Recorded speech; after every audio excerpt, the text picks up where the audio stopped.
Hi, I'm Pastor John Swanson, one of the pastors at Bethel Lutheran Church. I'm doing this devotion outside on my deck in my backyard, and I'm looking, and it is awfully cloudy, and I've already heard some thunder, so I hope we don't get a big thunderclap or anything like that during this time. I'd like to share with you a little bit about something a show that I happened upon when I was watching the Smithsonian Channel the other day. The show was called Aerial America, and it highlights different states through aerial photography. And the show that I came upon was focused on South Carolina. And when I came upon the show, it was had already started, and they were talking about an island that is part of South Carolina, Sullivan's Island.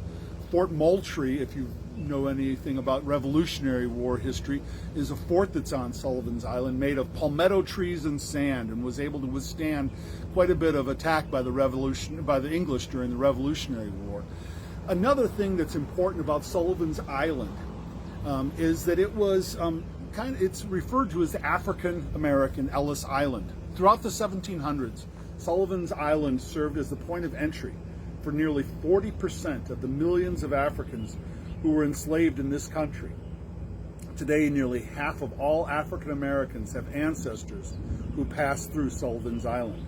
The narrator then went on to quote author Toni Morrison, who made this comment during a 1989 interview that she had with World Magazine regarding the absence of historical markers that help remember the lives of Africans who were enslaved. She said this: "There's no suitable memorial or plaque or wreath or wall or park or skyscraper lobby.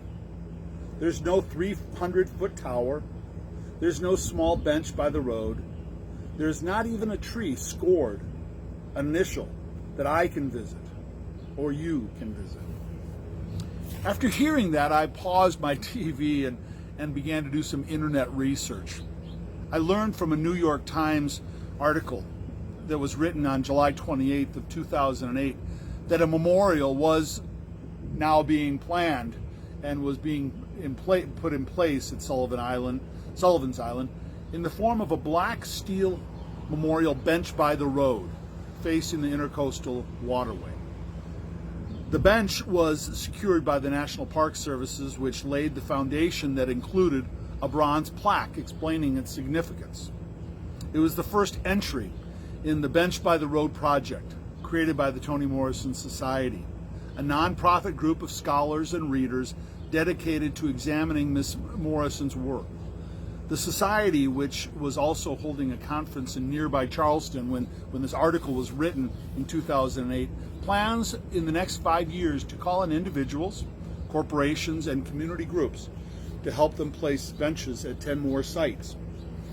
I then went on to the Toni Morrison Society website and learned that they have now currently placed 20 benches in sites in the United States and even beyond.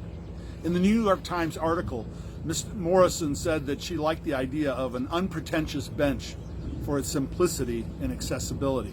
Well, she said, the bench is welcoming, open, and you can be illiterate and sit on the bench. You can be a wanderer, or you can be a searcher. And that search is for anyone, not just black people, she said. A bench. A simple, non-threatening bench. I think of the many memorials that I have seen. Most have references to people. Many have people suffering or cause harm to others. Some have weapons as part of their depiction. Many have lists of names. All seem to strive to show respect to those whom they seek to honor. This bench, or these benches, do that and so much more. This bench is available, truly available to all who pass by. Available not only to learn from, because each bench does have an accompanying plaque, but also available simply for rest and support. As I think about the message that is intended to be sent when a bench is used as a memorial, acceptance, welcome, and care, I find myself reflecting on the following passage from Scripture, passage from Matthew 11. "Come to me, all you that are weary and are carrying heavy burdens, and I will give you rest. Take my yoke upon you and learn from me, for I am gentle and humble in heart, and you will find rest for your souls. For my yoke is easy and my burden is light. May our sense of who we are as followers of Jesus move us to acts of justice and compassion, not just for ourselves and those we know and love, but for all of God's beloved children. May we take Jesus' yoke upon us and learn from him today and always. Amen.